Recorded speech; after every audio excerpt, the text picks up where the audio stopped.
اتنے میں شیر علی بھی ہمارے قریب آ کر ٹھہر گیا تھا۔ وہ بولا، ملک صاحب، معلوم ہوتا ہے کہ خبر آپ تک پہنچ چکی ہے۔ آپ زیادہ سے زیادہ ہماری عورتوں کو چھڑا لائیں گے، ہماری ذلت کا بدلہ تو نہیں لے سکیں گے۔ آپ کی کارروائی سے ہوگا کیا؟ 2-4 سال مقدمہ چلے گا اور آخر میں مجرم بری ہو جائیں گے۔ آپ کا قانون تو یہی کچھ کر سکتا ہے۔ ملک صاحب، ہمارے سینوں میں جو آگ جل رہی ہے وہ آپ کی کارروائیوں سے ٹھنڈی نہیں ہو سکتی۔ چودھری رستم علی نے کہا، ملک جی، فی الحال آپ اپنے آدمیوں کو واپس بلا لیں، ہمیں کل تک کی مہلت چاہیے۔ اس کے بعد ہم آپ کو 2-4 آدمیوں کی گرفتاری دے دیں گے، آپ کے قانون کا پیٹ بھی بھر جائے گا۔ مخبر نے مجھے بتایا تھا کہ صرف ایک لڑکی جس کا نام ریحانہ تھا اغوا ہوئی تھی، لیکن شیر علی کی بات سے ظاہر ہو رہا تھا کہ اغوا ہونے والیوں کی تعداد ایک سے زیادہ تھی۔ مجھے صرف ایک لڑکی کے اغوا کی اطلاع ملی ہے، میں نے کہا۔ صحیح صورتحال کیا ہے؟ باپ بیٹے نے ایک دوسرے کی طرف دیکھا۔ شیر علی اسی طرف چلا گیا جس طرف دوسرے لوگ بیٹھے تھے۔ اس کے جانے کے بعد چودھری رستم علی نے قدرے دھیمی آواز میں کہا، ایک میری بھانجی ریحانہ ہے اور دوسری میری بیوی صادقہ بیگم ہے، میری دوسری بیوی۔ وہ کھل کر کوئی بات بتانے پر تیار نہیں تھا۔ ایک بات جاننے کے لیے کئی سوالات کرنے پڑتے تھے۔ کچھ باتیں مجھے اسی وقت معلوم ہو گئیں، کچھ بعد میں معلوم ہوئیں، لہٰذا میں آپ کو سوال و جواب کے چکر میں ڈالنے کے بجائے خلاصہ بتا دیتا ہوں۔ ریحانہ کی عمر 16-17 سال کے قریب تھی۔ اس کا اسکول 8 بجے لگتا تھا۔ وہ روزانہ 7:30 بجے گھر سے روانہ ہو جاتی تھی۔ دیہات کے خالص ماحول اور خالص غذاؤں نے اس کے جسم پر نمایاں اثر کیا تھا۔ وہ خوبصورت اور فربہ اندام تھی اور اپنی عمر سے بڑی لگتی تھی۔ اس کا قد بھی دوسری لڑکیوں سے نکلتا ہوا تھا۔ اس روز چودھری رستم علی کی دوسری بیوی صادقہ بیگم بھی اس کے ساتھ تھی۔ قصبے میں اس کے کچھ رشتہ دار رہتے تھے اور وہ کئی روز سے ریحانہ کے ساتھ جانے کا پروگرام بنا رہی تھی۔ ریحانہ کی 2-2:30 بجے چھٹی ہو جاتی تھی۔ چودھری رستم علی نے اپنی بیوی کو تاکید کر دی تھی کہ وہ ریحانہ کے ساتھ ہی واپس آئے۔ تانگا گھر کا تھا اور ادھیڑ عمر کوچوان جس کا نام صدر دین تھا ایک قابل اعتماد شخص تھا۔ وہ چودھری رستم علی کا پرانا نمک خوار تھا۔ تانگے میں گاؤں کی کچھ دوسری لڑکیاں بھی اسکول جاتی تھیں۔ اس روز چونکہ تانگا نے صادقہ کو اس کے رشتہ داروں کے گھر سے اٹھانا تھا، اسی لیے دوسری 3 لڑکیاں ایک دوسرے تانگے پر واپس چلی گئیں۔ گاؤں اور قصبے کے درمیان پکی سڑک بنی ہوئی تھی جس پر تانگے اور بیل گاڑیاں عام چلتی تھیں۔ کبھی کبھار کوئی موٹر بھی نظر آ جاتی تھی۔ اسکول جاتے اور آتے وقت 3-4 تانگے ایک ساتھ روانہ ہوتے۔ ان میں لڑکیوں کے علاوہ لڑکے بھی ہوتے تھے، اس لیے کبھی کوئی خطرہ محسوس نہیں ہوا تھا۔ واپسی میں صادقہ بیگم کو اپنے رشتہ داروں کے گھر سے نکلتے نکلتے دیر ہو گئی۔ دوسرے تانگے اسی اثناء میں گاؤں پہنچ چکے تھے۔ ریحانہ اور صادقہ بیگم کا تانگا تقریباً 4 بجے بغیر سواریوں کے حویلی پہنچا۔ کوچوان زخمی اور نیم بے ہوش پڑا تھا۔ گھوڑا خود ہی تانگے کو لے کر وہاں پہنچا تھا۔ صدر دین نے ہوش میں آنے کے بعد بتایا کہ 3 ڈاکوؤں نے جو گھوڑوں پر سوار تھے تانگا زبردستی رکوایا، اسے بری طرح زد و کوب کیا اور دونوں عورتوں کو گھوڑوں پر ڈال کر لے گئے۔ ڈاکوؤں نے ڈھانٹے باندھ رکھے تھے۔ میں نے چودھری رستم علی سے پوچھا کہ آپ کے پاس اس بات کا کیا ثبوت ہے کہ اغوا میں دوست محمد کا ہاتھ ہے؟ ملک صاحب، اتنی جرت اور کوئی نہیں کر سکتا۔ چودھری رستم علی کی عزت پر ہاتھ ڈالنا آسان کام نہیں ہے۔ یہ حرکت دوست محمد کے اشارے پر کی گئی ہے۔ اگر کوئی کمی کمین یہ حرکت کرتا تو ہم اس کو زن بچہ سمیت اس کے گھر میں بند کر کے اوپر مٹی کا تیل چھڑکتے اور آگ لگا کر اندر ہی بھون ڈالتے۔ یہ جاگیردارانہ ذہنیت کی بات تھی۔ یہ لوگ جن کو اللہ تعالیٰ نے مال و دولت سے نوازا ہے صرف بدلے پر مطمئن نہیں ہوتے۔ ان کی سوچ یہ ہے کہ ایک کمزور اور غریب آدمی نے ان پر ہاتھ ڈالنے کی جرت کیسے کی۔ یہ لوگ آنکھ کے بدلے آنکھ کے قائل نہیں ہیں۔ اگر کوئی بے حیثیت آدمی ان کا ایک آدمی مار ڈالے تو یہ اس کے پورے کنبے کو ختم کر ڈالتے ہیں۔ عورتوں اور معصوم بچوں کو بھی نہیں چھوڑتے، پھر بھی ان کے سینوں میں بھڑکنے والی آتش انتقام پوری طرح سرد نہیں ہوتی۔ ان جاگیرداروں کی تاریخ ایسے واقعات سے بھری پڑی ہے۔ چند سال قبل ملتان کے علاقے میں رونما ہونے والا ایسا ہی ایک واقعہ منظر عام پر آیا تھا، جس میں چند وحشی جاگیرداروں نے اپنے مخالفین کی بے گناہ عورتوں کو برہنہ کر کے سڑکوں پر پھرایا تھا۔ اس وقت میرے سامنے بھی ایسا ہی انتقامی مزاج رکھنے والا ایک جاگیردار کھڑا تھا۔ چودھری صاحب، یہ تو آپ اندازے کی بات کر رہے ہیں، اور اندازہ غلط بھی ہو سکتا ہے، یہ ڈاکوؤں کی کارروائی بھی ہو سکتی ہے۔ ممکن ہے کہ سنسان سڑک پر بوڑھے کوچوان کے ساتھ دو نوجوان عورتوں کو دیکھ کر ڈاکوؤں نے بغیر کسی پروگرام کے انہیں اغوا کر لیا ہو۔ آپ مجھے ایک بات بتائیں، آپ کا تانگا پہلی مرتبہ 1 گھنٹہ لیٹ ہوا تھا، یہ بات چودھری دوست محمد یا اس کے آدمیوں کو کیسے معلوم ہو گئی؟ ہمارے پاس ایسی باتیں سوچنے کا وقت نہیں ہے ملک صاحب۔ دوست محمد کے کسی آدمی نے ہمارا تانگا دیکھ لیا ہوگا۔ ہمارے تانگے اور کوچوان کو سب ہی پہچانتے ہیں۔ چلیں، میں آپ کی یہ بات بھی مان لیتا ہوں کہ دوست محمد کے کسی آدمی نے آپ کا تانگا پہچان لیا ہوگا اور اس نے چنی وال اطلاع بھجوا دی ہوگی۔ اس کے باوجود اتنے تھوڑے وقت میں اغوا کی منصوبہ بندی کرنا بہت مشکل ہے۔ اگر یہ اغوا عام دنوں میں ہوتا تو چودھری دوست محمد پر شک کیا جا سکتا تھا، یا پھر یہ کہنا چاہیے کہ دوست محمد کے آدمی روز گھات لگا کر بیٹھتے تھے اور آپ کا تانگا لیٹ ہونے کے منتظر تھے۔ کل تانگا لیٹ ہوا اور انہیں کام دکھانے کا موقع مل گیا، یا پھر وہ… میں نے اپنی بات ادھوری چھوڑ دی۔ میں یہ کہنا چاہتا تھا کہ یا پھر وہ صادقہ بیگم کا انتظار کر رہے تھے، کیونکہ ریحانہ تو روزانہ آتی جاتی تھی۔ صادقہ بیگم پہلی دفعہ نکلی تھی۔ گویا اغوا کنندگان کا اصل ٹارگٹ صادقہ بیگم تھی۔ لیکن کیوں؟ اغوا کنندگان نے اس کو کیوں اغوا کیا تھا؟ چودھری صاحب، یہ اغوا کی سیدھی سادی واردات معلوم نہیں ہوتی، میں نے کہا۔ مجھے اس میں کچھ پھیر نظر آتا ہے۔ آپ اس معاملے میں جلدی نہ کریں اور یہ نہ سمجھیں کہ چودھری دوست محمد ہاتھ پر ہاتھ دھرے بیٹھا ہے۔ اسے کل ہی آپ کی تیاریوں کی اطلاع مل گئی تھی۔ وہ لوگ جوابی کارروائی کے لیے تیار بیٹھے ہیں۔ ان کا آدمی کل شام میرے پاس آیا تھا اور سارے حالات بتا گیا ہے۔ آپ کے آدمی وہاں جائیں گے، 2-4 لاشیں ان کی گریں گی، 2-4 آپ کی گریں گی، اور باقی آدمی ہمیں لامحالہ اندر بند کرنا پڑیں گے۔ حاصل کچھ بھی نہیں ہوگا۔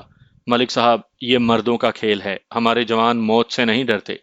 میں نے محسوس کیا کہ اس کے لہجے میں پہلی سی سختی نہیں رہی تھی۔ ٹھیک ہے چودھری صاحب، میں آپ کی بات مانتا ہوں، لیکن زندگی اور موت کا کھیل شروع کرنے سے پہلے انسان کو حقیقت کا پورا علم ہونا چاہیے۔ آپ اپنا آدمی تھانے بھیج دیں اور پہلے پرچہ کٹوا دیں، یہ آپ کے حق میں بہتر ہوگا۔ آپ کو مخالف فریق پر قانونی بالادستی حاصل ہو جائے گی۔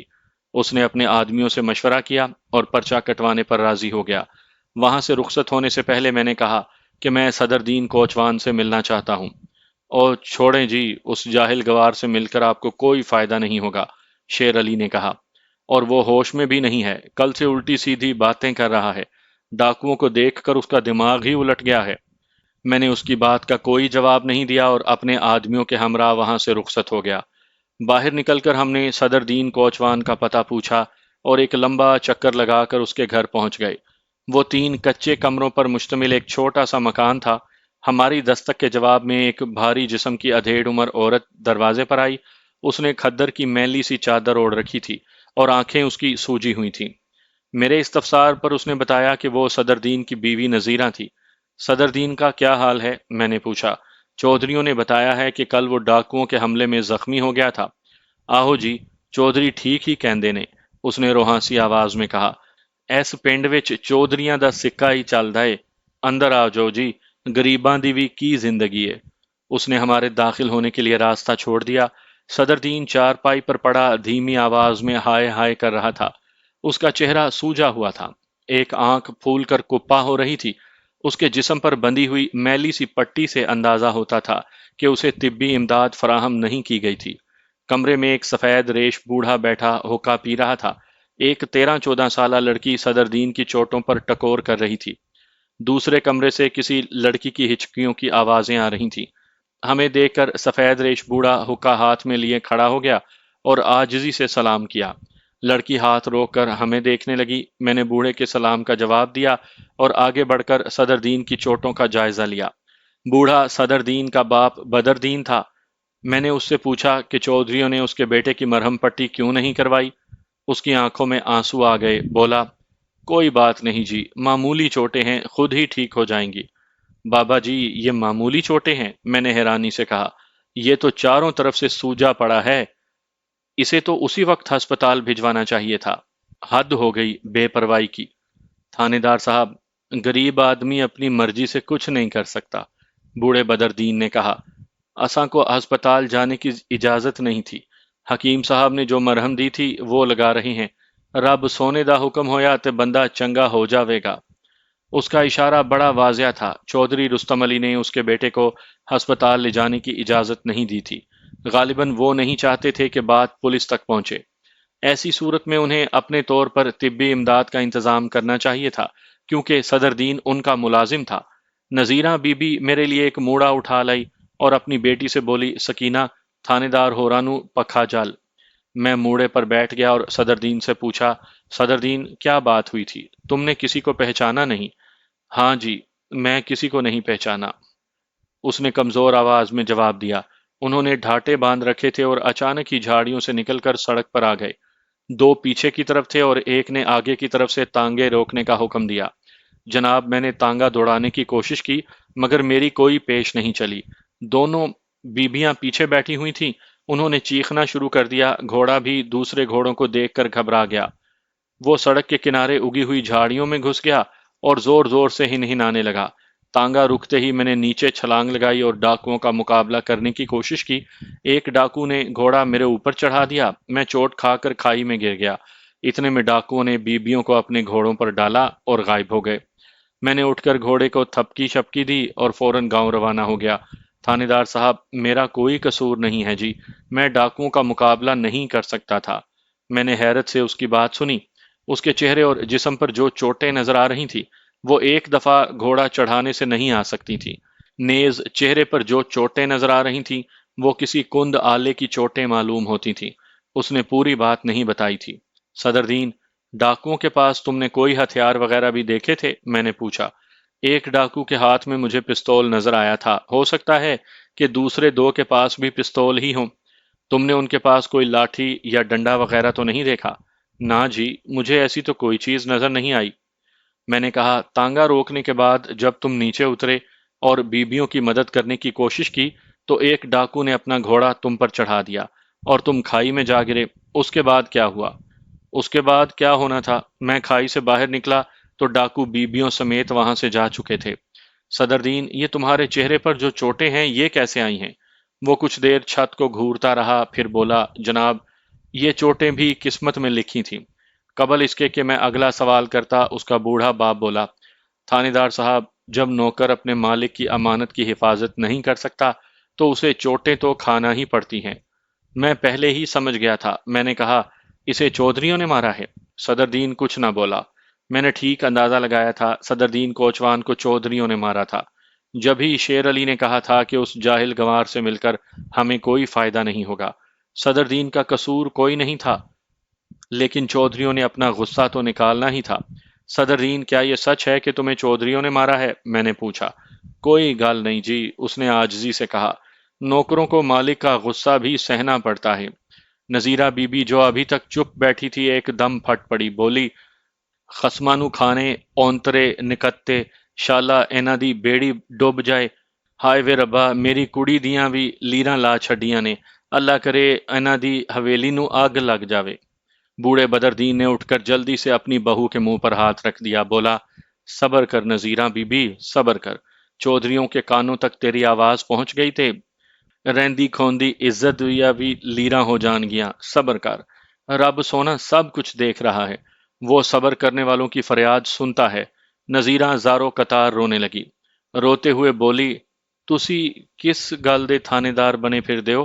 رب نو کی جواب دیو گے؟ ہائے وے ربا، اینا چودھریاں نو آپ ہی چک لے۔ صدر دین، کیا بات ہے؟ میں نے کہا، تم کیوں نہیں کچھ بولتے؟ اگر تم رپورٹ نہیں لکھواؤ گے تو ہم کاروائی کیسے کریں گے؟ چودھریوں نے کیا کیا ہے تمہارے ساتھ؟ رپٹ، بوڑھے بدر دین نے کہا۔ تھانے دار صاحب، رپٹوں سے کیا ہوتا ہے؟ تسی چودھریوں کا کچھ نہیں بگاڑ سکتے۔ اگر ہم نے رپٹ لکھا دی تو کل ہماری لاشیں اٹھانے والا کوئی نہیں ملے گا۔ بات وہ ٹھیک کہتا تھا۔ ایک غریب کوچوان کی رپورٹ پر چودھریوں کے خلاف کارروائی کرنا مشکل کام تھا۔ اول تو اس کے حق میں گواہی دینے والا کوئی نہ ملتا، اور دوسری بات یہ کہ چودھری اسے اور اس کے گواہوں کو عدالت تک پہنچنے کی مہلت ہی نہ دیتے۔ میں نے نذیرہ بی بی سے پوچھا، بی بی، یہ لڑکی کا کیا قصہ ہے؟ کچھ نہیں، کچھ نہیں، بوڑھے بدر دین نے جلدی سے کہا، کوئی قصہ نہیں ہے۔ نذیرہ بی بی بھی کچھ نہیں بولی۔ میں نے صدر دین سے ڈاکوؤں کے حلیے اور گھوڑوں کے رنگ وغیرہ کے بارے میں کچھ سوالات کیے، لیکن وہ کوئی واضح بات نہ بتا سکا۔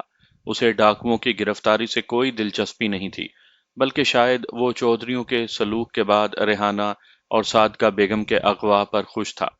جب ہم باہر نکلے تو گھوڑوں کی نگرانی کرنے والا سپاہی ایک بار ایک شخص کے ساتھ باتیں کر رہا تھا۔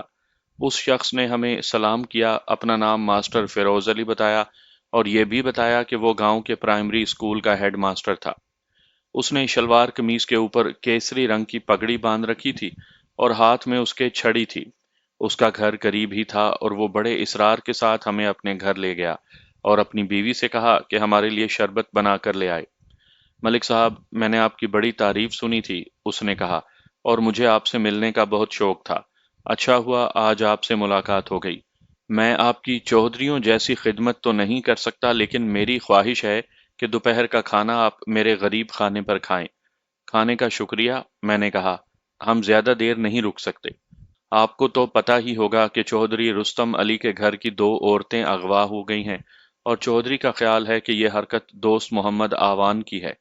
وہ کچھ دیر چپ بیٹھا رہا، پھر پوچھا، صدر دین نے آپ کو کیا بتایا ہے؟ کوئی خاص بات نہیں بتائی۔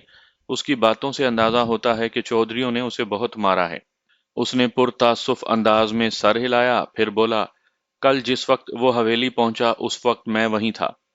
آپ کے سامنے کیا واقعہ پیش آیا تھا؟ ملک صاحب، میں یہی تو بات آپ کو بتانا چاہتا ہوں۔ بات یہ ہے کہ غریب آدمی بڑا بے بس ہوتا ہے، وہ کچھ نہیں کر سکتا۔ کل جو ظلم میں نے دیکھا ہے اسے میں زندگی بھر نہیں بھول سکتا۔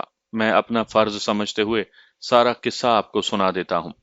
آپ اس علاقے کے تھانے دار ہیں، اگر آپ اس ظلم کو روکنے کے لیے کچھ کر سکتے ہوں تو ضرور کریں۔ ہم لوگ تو کچھ نہیں کر سکتے، شاید یہ سب کچھ ہمارے اعمال کا نتیجہ ہے۔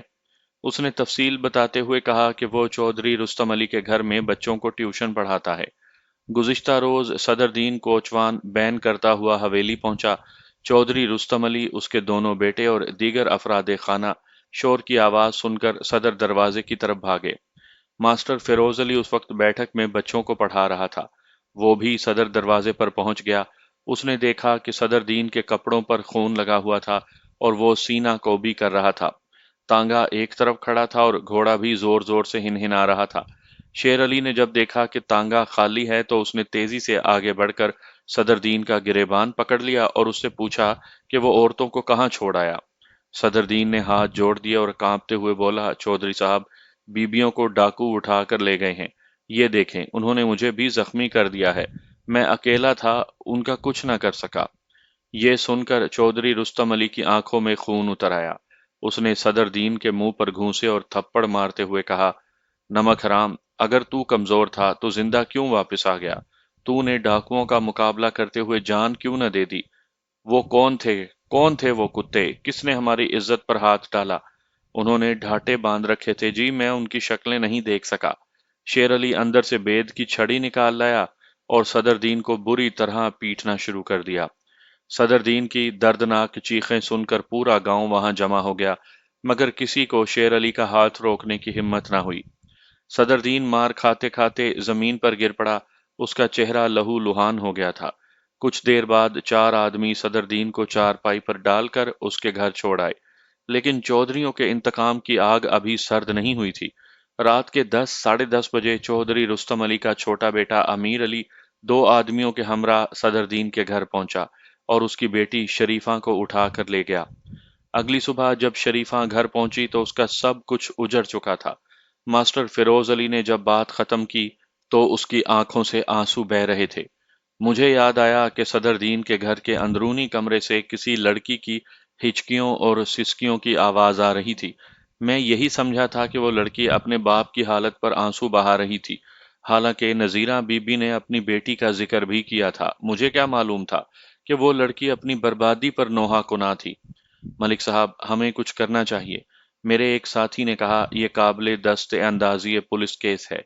ہاں ہے تو صحیح، میں نے کہا، لیکن تم دیکھ چکے ہو کہ صدر دین یا اس کا باپ مدعی بننے کے لیے تیار نہیں ہے، اور میرا خیال ہے کہ ہمیں کوئی گواہ بھی نہیں ملے گا۔ کیوں جی ماسٹر صاحب، آپ گواہی دیں گے؟ ماسٹر فیروز علی تامل کرتے ہوئے بولا، میں گواہی دینے کے لیے تیار ہوں، لیکن آپ کو میری حفاظت کی ضمانت دینا ہوگی۔ وہ جانتا تھا کہ میں اس کی حفاظت کی ضمانت نہیں دے سکتا تھا، لہٰذا وہ گواہی نہیں دے سکتا تھا۔ صدر دین کے حالات سن کر میرا دل بہت دکھی ہو گیا تھا۔